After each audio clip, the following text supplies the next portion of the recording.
Okay, so I'm really bad at videos. I'm just going to preface this by saying that because I've really never done this before, so bear with me.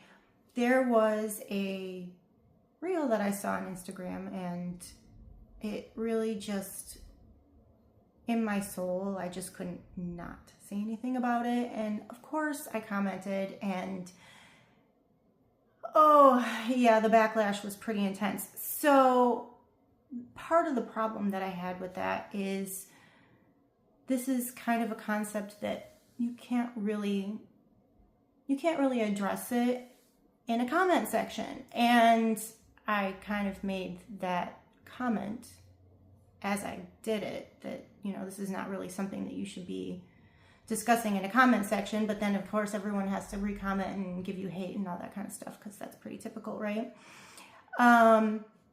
So I said that I was going to make a video because I thought this was too complex a subject to just do a couple little bit minute blurb about. So bearing that in mind, I tried downloading her reel and it wouldn't let me. That should tell you enough. And it isn't really the real, it's not, I really just don't understand where people come up with these things. And I think it's probably more a spiritual warfare issue than it is, or not wanting to delve into the truth, because the truth actually, it makes you more introspective about yourself, and then it forces you to look inside yourself to see what is the problem. And so this is where I think the whole issue is coming in, with people not wanting to accept what that absolute truth is. And now, do you have to believe that that's the absolute truth? No. But does that negate the fact that it is the absolute truth? No, it doesn't. Because there can only be one absolute truth. You can't have many truths, because one of those truths is going to negate the other, and then that prevents it from being truth. So, you know, people are entitled to their own opinions. I have no problem with that. I don't mind debating people. What I mind is the way that people talk to you online. And I know this has been a problem for a very long time. And, you know, you got your keyboard warriors out there always talking about how there's really no accountability for anybody to make a comment on a section, especially when we've got so many bots and they're just trying to stir up trouble anyway.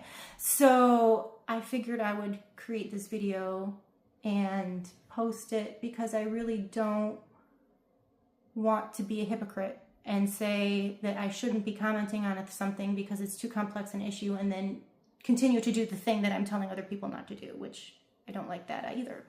So what I'm going to do is I'm going to play this video for you, and then I'm going to one by one go through all the different comments that I received on this video and see if maybe we can come to some sort of a consensus, or even if we don't come to a consensus, that's okay too, because at least I tried. That's all I got for that. God sacrificed himself to save you from himself, and we're supposed to call that love. Atonement theory is the theological explanation for why Jesus had to die.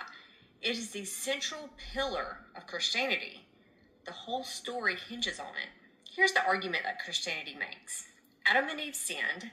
That sin created a debt so catastrophic that every human being born after them inherited it. And they deserved eternal punishment because of it. God loved humanity, but his own justice required that the debt be paid. So God sent his son, who is also himself, to be tortured and killed by the people he created, to pay a debt to himself that he invented for a rule that he made. You were being punished for something that someone else did way before you were born. Inherited guilt isn't justice. This is a curse, and it's the foundation that the entire system was built on. If God is all-powerful, then he can simply forgive the debt. No payment required. The idea that God's justice requires a blood sacrifice before he can forgive means that God is bound by law higher than himself, or he invented the requirement, which means the sacrifice was unnecessary. So sacrifice requires actually losing something, right? So Jesus is eternal. He knew that he would be resurrected 3 days later. He knew he would return to his full divine glory. This isn't a sacrifice. And a father requiring his son to be tortured and killed to satisfy his own anger. If a human parent did this, we would call it monstrous. But when God does it, we call it the greatest act of love in history. Look, and this isn't about whether Jesus existed or if God exists at all. It's about whether the story Christianity tells about why Jesus died actually makes sense on its own terms. God sacrificed himself to himself to save you from himself. If that's the foundation of your faith, it deserves more than blind acceptance. Follow for more. God sacrificed himself. Okay, so now you've heard it. Anyways, so the idea that God had to save us from himself, to himself, by himself, or whatever. What I said is this: you conveniently left out free will, and it doesn't fit your narrative, and then you'd have to do a lot more explaining that doesn't fit in a 3-minute short video. Which is true. And I know a lot of people like to put sound bites out there to stir up trouble or controversy or whatever it is, and that's pretty typical. But you do leave free will out of the equation when you do stuff like that, and there's so much more complexity to the whole issue. And you're leaving out a very, very, very important thing, right? So like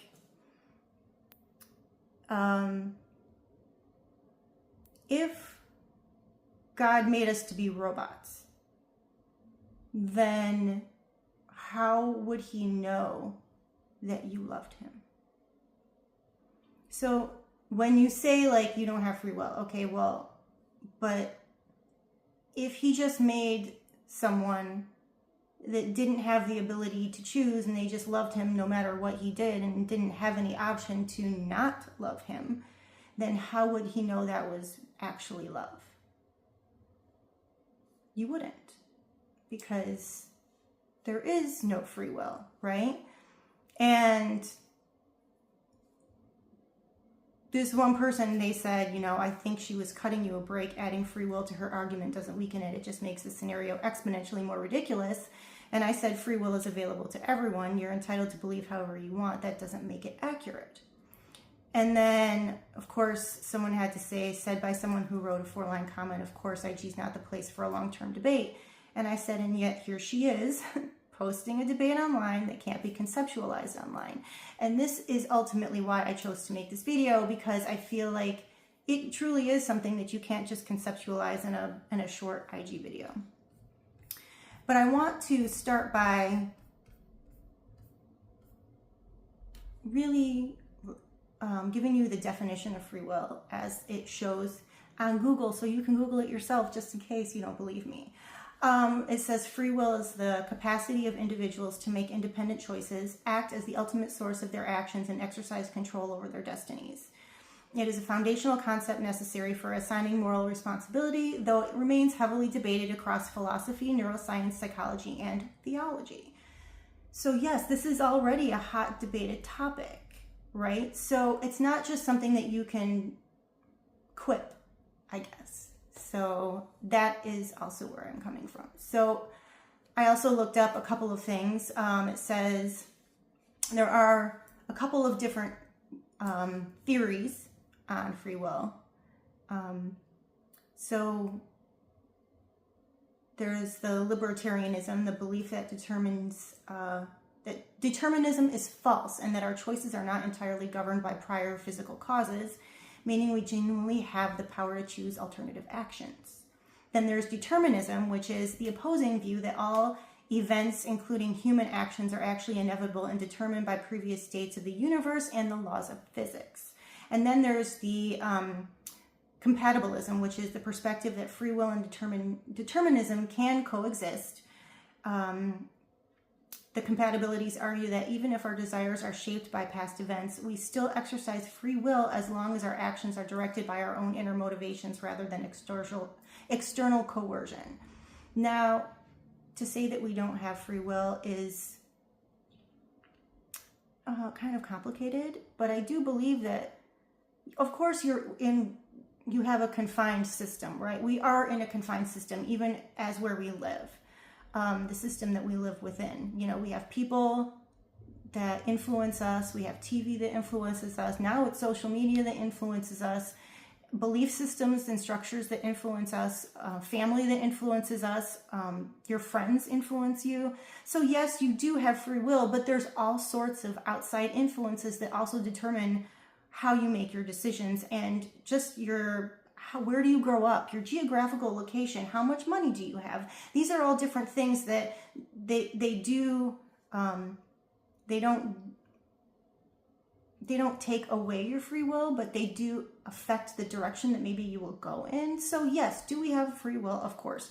Do we have the ultimate altruistic everything free will that we can do whatever we want no matter what? Like, no, of course, nobody has that. Nobody's saying that we have that, but people try to make it seem like that's what you're talking about. And then those also come from Psychology Today, so you can look it up if you want to. Behavioral science, psychologists point out that human behavior is profoundly influenced by genetics, unconscious processing, and environmental factors beyond conscious control, which is what I was referring to when I said genetics, family, friends. Like all these different things, they all determine how we live our life and what happens within our life. The only thing we truly have control over is how we respond to things. We can't control other people. So there's always going to be nuance. Nothing is ever black and white. There's always going to be nuance. And this is the problem with having these kind of debates online too, is that you can't necessarily just say, hey, it's this, 100% this. This is black and white, clear as crystal. Now, certain things, sure, clear as crystal. That's why I like math. It's pretty clear, right? And then there was also illusionism. Some modern theorists, such as the late philosopher Daniel Dennett, argue that traditional uncaused free will is an illusion, but practical free will, the evolved capacity for self-control and rational decision-making, is very real and critical for society, which I guess I fall somewhere in the middle of all of that kind of stuff, based on what I just said. And obviously, you can determine that for yourself. I should hope we all have critical thinking skills at this point, but I think that's asking a lot. And then someone says to me, free belief and free will are not the same. I can't magically make myself fly like Superman. We do not have free will. We have limited will. And I guess based on what I was just explaining earlier about, all these factors influencing the way that we live our lives, yeah, sure, we have, if you want to call that limited will, that's fine. And I'm not, but what I said to that is, I'm not really sure how not being able to make yourself fly has anything to do with your ability to make good or bad choices. Now, this is what I mean by free will. The ability to make choices that either negatively or positively affect your life. I don't think you can fly. That's kind of a weird place to go with that anyway, but whatever. That was just kind of off the chain for me. I don't even know where that came from. But then this other person says, but Pharaoh wasn't given free will to make his own decision concerning the Israelite. Now, this I think she's referring to where it says the hardening of Pharaoh's heart, and that you can read in Exodus if you like.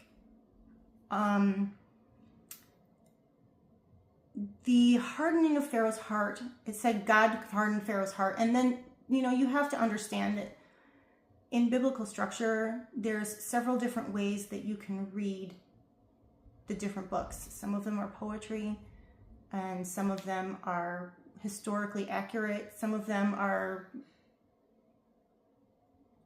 more of like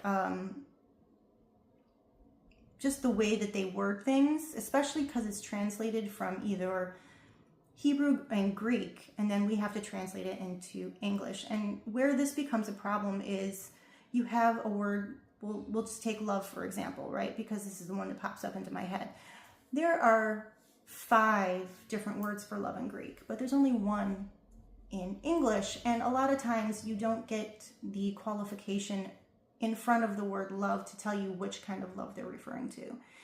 And I think this is where people get confused and say that the Bible is corrupt, and it's really not corrupt. You just have to dig a little deeper and look at the original Greek or Hebrew word to figure out what it's actually saying, and not just read it as your typical book. I mean, yes, you can read it as your typical book, but there are people that spend their entire lives researching this book, reading this book, rereading this book, reading this book in all the different translations, going back and studying the Hebrew, studying the Greek, and all that kind of stuff. And while I am a pretty new person to all of this stuff, I have been delving into some of the Hebrew and Greek for the optimum translation of what I'm looking at. And I really do enjoy doing that as well. And with this verse in particular, basically what it's saying is that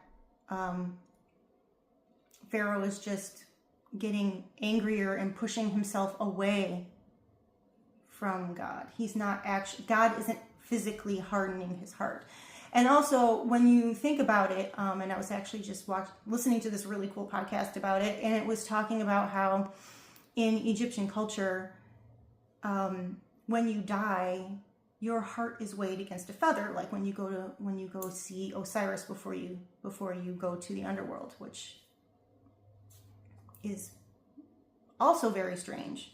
So, I mean, there's lots of strange things that happened within the world in the last, 4,000 or 5,000 years. So, but one of these things is that was their belief, is that when they died, they had to weigh their heart against a feather in order to be able to ascend into whatever their heaven is.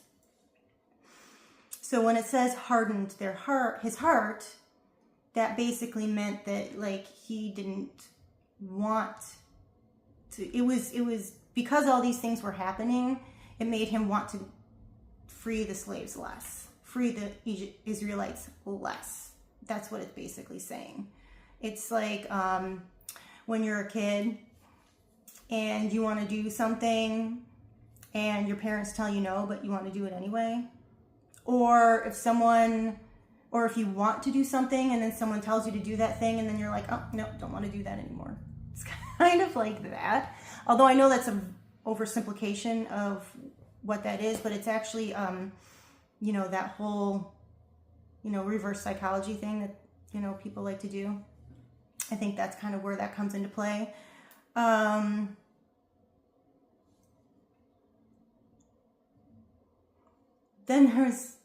moving on, there was this other comment, and it says, I think the very obvious point here is that there are many back and forth comments that can be made, but this one nullifies them all. No one chose to be born, so the ultimate predicament is not free will, etc., but that the whole situation, according to the Bible, is created by God, and so therefore my damnation is not my problem, it's God's problem. I can do good works while I'm alive and see what happens later, but not worried about an afterlife, hell that does not exist. Okay, let's kind of go over this one a little bit. First of all, you didn't ask to be born. Would you rather not have been born? I mean, that seems like a really sad problem to have. Anyway, I feel really bad for this person. And then his damnation or her damnation, I don't know, whatever, is not my problem, it's God's problem. God created us because he wants to have a relationship with us. And he wants to be with us, but because he is holy, Now, holy meaning that he is perfect. And he can't be with us if we sin. So our nature is to sin. Our original nature is to sin. And in order for him to have that relationship with us and be with us and dwell with us, we have to be sinless. And if Jesus did not sacrifice himself for us, we cannot be sinless at all, because we are, anyone who has a child knows that you tell them no, and what do? They do it anyway. You tell them, or I guess there's some kids out there that don't, but you try to instill good values into your children, and some of them respond a little better than others, but for the most part, how many kids do you know told a white lie? Or a little lie? Or maybe grabbed some candy and didn't tell you, put it in their pocket. This happens a lot, or even if it's just stealing a pencil from school, or just little things. But that's in our nature to do that. We need to be saved because we can't do it for ourselves. We've made that perfectly clear over the last several millennia, that our nature is to gravitate more towards sin than good. And so that's why we need Jesus. We need him to save us from ourselves. It's not about God saving us from himself. It's about him saving us from ourselves. We're the ones that have the problem. So that's why this thing totally, it's basically a complete turnaround of what actually needs to happen. And this is all my opinion, by the way. Take it with a grain of salt. You don't believe it, that's fine. That's on you, but you know what? At least I tried. So then I get another comment. Free will is an illusion. Let me explain. If God is truly omnipotent and omnipresent and omniscient, then guess what? There is not free will. Because if a power knows everything and controls everything, then how is free will able to exist without that said power knowing it or allowing it? So if free will exists, then your God isn't really the omnipower. You can't have both. You don't get your cake and eat it too, as they can't literally coexist and be true. Now, I don't remember, I can't find my retort to that, but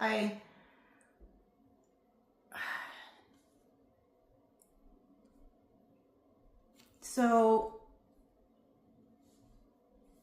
you can have free will within the confines of what we have. Now, is it ultimate free will? Is it blanket 100% free will? Probably not. I don't know if that's even a thing.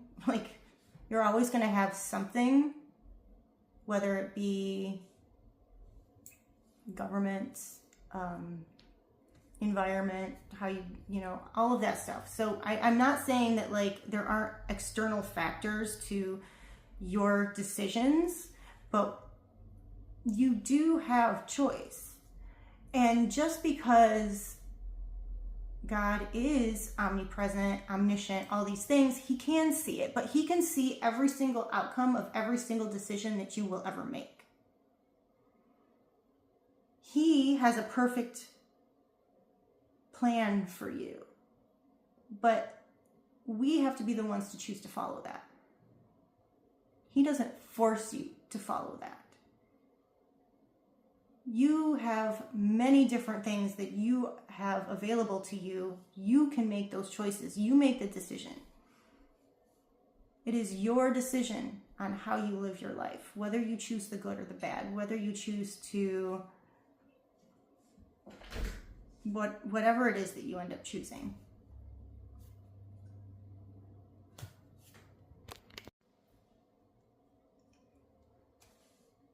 All right, I got interrupted, so I don't remember where I was at, but here we go. Then it says, so I have another comment, and it says, then please tell me what you would have done in that situation. You think God didn't know the snake was there. You're so brainwashed that you can't see the obvious flaws in your ridiculous stories. Why would God change people's languages for the Tower of Babel if God knew you'd run out of oxygen in the upper atmosphere? Not saying there was a creator, but your stories are stupid. Okay. So, you don't think God didn't know the snake was there. So, yeah, I'm sure God knew the snake was there. But he was counting on Adam and Eve to trust him. And they did. And of course, the enemy never outright lies. They just twist the truth a little bit to make it sound believable. And that's what happened in this case. He didn't say, well, he told you not to eat that. Why would he do that? He basically said, well, doesn't that look good? Like, why would he tell you not to eat that? He basically was kind of coercing him into trying to eat this food that, you know, God had already said not to eat. And of course, this was a trust issue. This wasn't,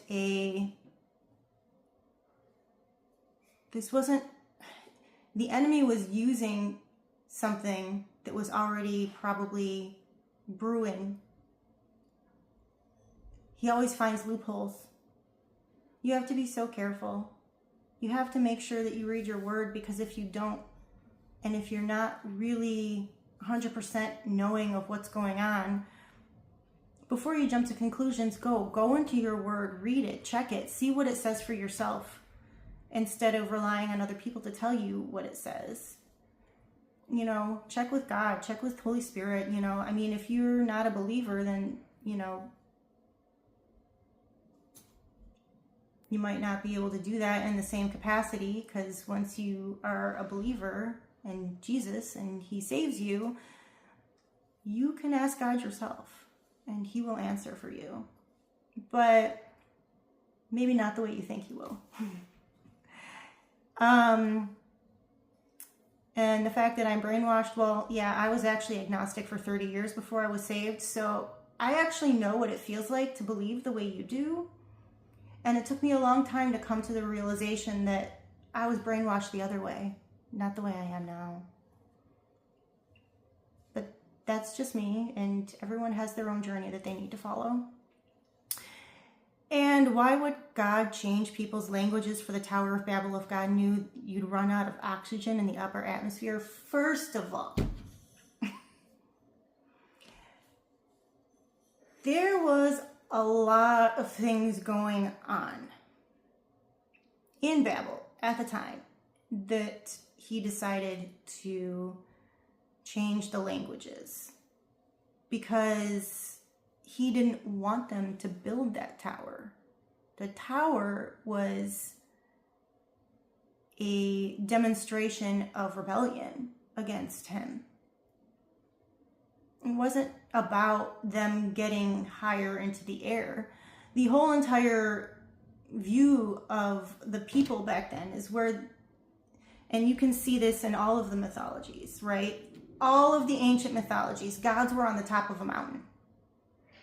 All of them. Greek, Roman, you know, Nordic, Egyptian, whatever. You can go back in the history books, and pretty much every time they talk about God, God is on the top of a mountain. And that's also where our God, Jehovah, met Moses on the top of a mountain.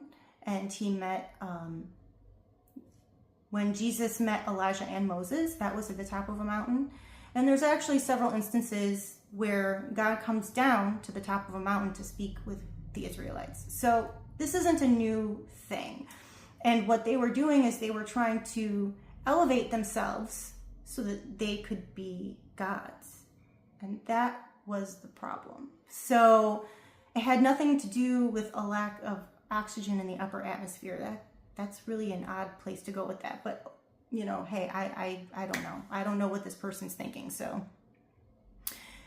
and if you do believe there's a creator, then please delve into the book, read it more, because, you know, the more you read about it and the deeper you go, the more you realize that everything is it makes a lot of sense, but you can't just,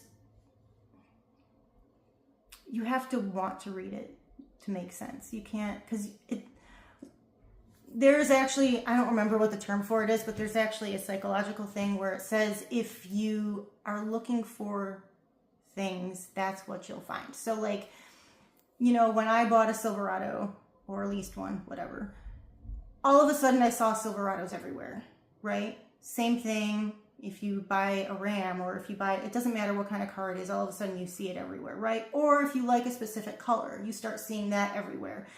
You start to see things that that you think about. And so if you think about these things, and these things are forefront in your mind, those are the things that you're going to see, those are the things that your mind are going to look for, right? So if you go into reading the Bible with a negative attitude, thinking that everything is wrong, then you're going to find all these examples that it's wrong in your mind, but that doesn't make it wrong. So actually looking for answers when you're reading it, as opposed to looking for negativity, you will better understand what you're reading. So take that with a grain of salt. You don't have to read it. I'm not telling you to read it. I'm telling you my opinion. This is, once again, my opinion. Oh, so I don't remember what I said, but this person says, seriously, that's your retort to the ridiculousness of the entire Christian nonsensical story of the Trinity in the first place. She hit it right on the head. Christians will literally twist themselves into a pretzel to come up with the most absurd circular logic to explain their beliefs. Beliefs based on a highly corrupted book touched by thousands of years by human hands that are, by its own description, sinful and constantly chasing power and money. Religion is a very powerful weapon if changed and aimed at people to bend them to the will of the powerful. Okay.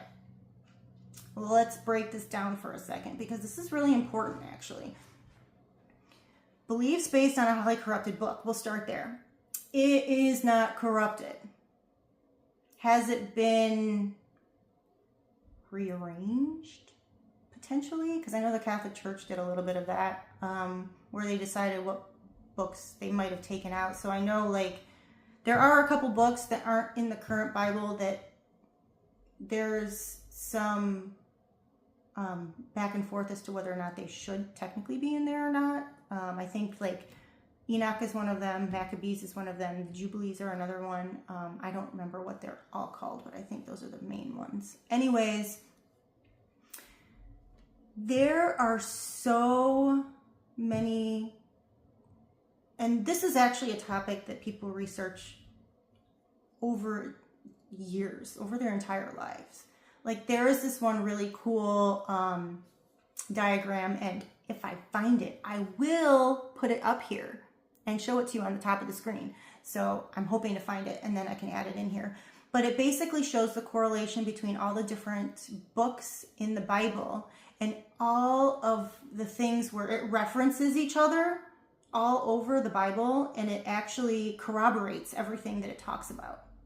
So some of the books that aren't in the Bible are the ones that don't necessarily corroborate 100%, and that's why they were removed. And I don't know if they should be or not. I'm not saying that one way or the other. I'm just saying that's the explanation that I've heard.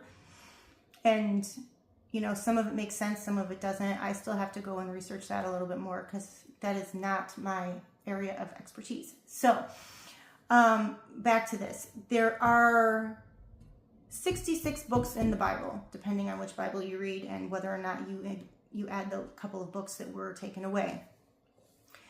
And they were written over thousands of years,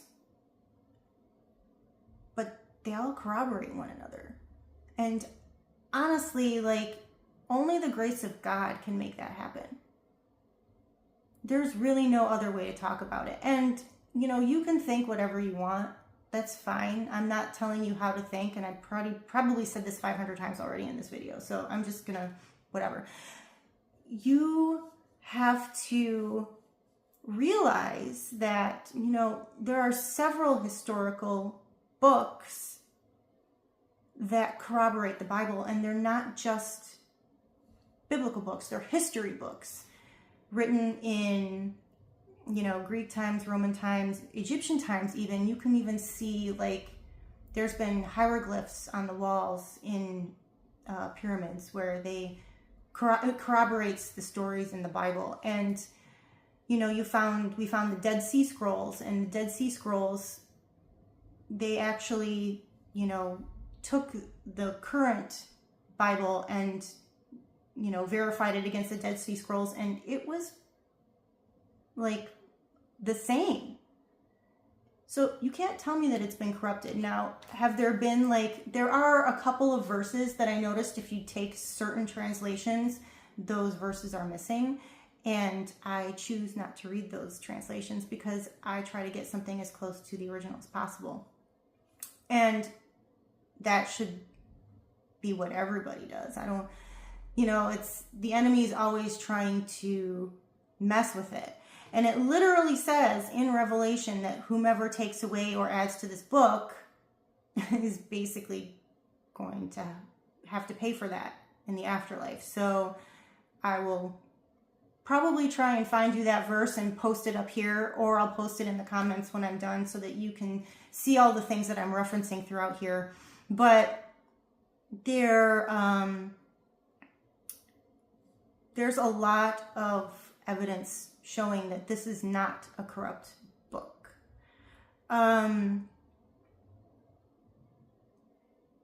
Yes, so it says, by its own description, they're sinful and constantly chasing power and money. Yes, they are. And that, how many books do you know that shows themselves in a negative light? That in itself should prove to you that this isn't false. They're not trying to make themselves look good. Because usually when you read a history book, it's written by the winner, right? So it's not written by the side that loses. And they don't try to paint themselves in a bad light. They actually try to make themselves look really good. And what they were doing was the right thing. So the fact that they actually do show themselves in a negative light proves to me more that it is a true book as opposed to being corrupted or false. And also, you know, through these stories that are historically accurate stories, this is a history book as well as a theological book.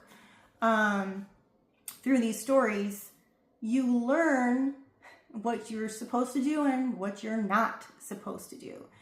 And that's a big deal because, you know, it also shows that people mess up and God is graceful and merciful and he still loves us even when we mess up. This is cool. Like, how many books do you see that in? Like, how many books are like, you know what, you 100% screwed up, you should probably be damned, but you know what, I still love you and I'm going to show you mercy. That is awesome. And yes, religion can be a very powerful weapon. Religion has been used for all sorts of horrible things, but that doesn't make the Bible bad, and that doesn't make Jesus bad. That makes people bad. Because we're sinful, and that's how we're wired. And honestly, like, it took me a long time to get where I'm at right now. I'm not perfect. I don't know anybody that's perfect, to be quite, well, I mean, Jesus is literally the only person on this earth that has ever been perfect. And that's why we need him. That's why. And then, of course, someone actually gave me a positive comment. And so that was awesome. Thanks. And then, How is it free will if you're being held accountable for something your ancestors did in this propaganda story full of holes and inconveniences? Propaganda story. Okay, so you're not being held accountable for something Adam and Eve did, or Moses, or David, or Noah, or Adam, or Abraham, or any of them. You're being held accountable for what you did in your life, how you lived your life. Did you choose to be a good person? Or did you choose to be an evil person? And before you say that you haven't done anything wrong, really, really look back on your life. Really look back on your life and say, have I lied? Have I cheated? Have I stolen? Have I said something to hurt other people? Like, we say hurtful things to people all the time. I mean, literally, just go online for one day and you probably see everybody's horrible comments to one another. It's actually, it gets really overwhelming, and I tend to take breaks from social media every once in a while simply because it's like everybody is such a negative Nancy, and it's just kind of brings you down. And I don't need that kind of negativity in my life. And it says, and then there's another comment. It says, free will isn't a biblical concept. It doesn't exist in Scripture because it cannot exist within the narrative of Scripture. Where did you get the idea that the concept of free will is scriptural? Okay, so it's implied. It never actually says the words free will, but it is implied. The same way that God being omnipresent, omnipotent, omniscient, those are never actually written in the Bible. Transcendent, never written, but it's implied because you get to know God's character. And once you know God's character and you read about him and you realize all the things that he does for you, then you know that that is God, because you've read the Bible, you've read how he is, you know who he is, and he tells you who he is. If you read all, especially the Old Testament, the New Testament is awesome too, but in the Old Testament, all of the old prophets, they talk about God's character because they speak to him. They speak to him and they learn from him. And so they get to know him on a personal level. And that is where we get those words from. Just the same way as we get free will. Free will is implied. It's not actually written specifically, I gave you free will. He doesn't use those words. But like some of the other things, like the character of God, those things are actually implied. And then it says, so God didn't know what was going to happen before he created man. Your argument makes no sense. Well, maybe he did know. But he also wanted to have a relationship. So he created us to have a relationship. So in order to have that relationship, he had to save us. Because the moment we sinned, we were no longer able to be in his presence. And that's what he wanted. He wants us to be with him. Which I think is so cool. He wants to be with us.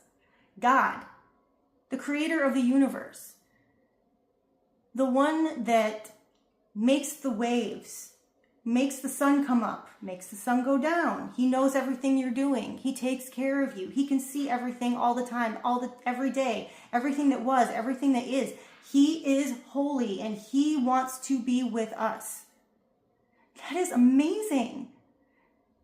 That is amazing. And so, what people don't understand is that heaven is being in the presence of God, and hell is not being in the presence of God. So whether or not you believe it's a fiery inferno or not, that fiery inferno was actually not created for us. It was created for the enemy. It was created for Satan. But if you're a nasty, horrible person, then you're probably going to end up there too. And that would have been your choice. Because you knew, you just chose not to believe. And, you know, that's, once again, free will. And that's what I was talking about. Let's come full circle. This is what I was talking about. Free will, your choice. You have the option. You can either believe or you can choose not to believe. And these are your two major decisions. And there are decisions within those decisions, sure, but there's really only two roads. So choose wisely.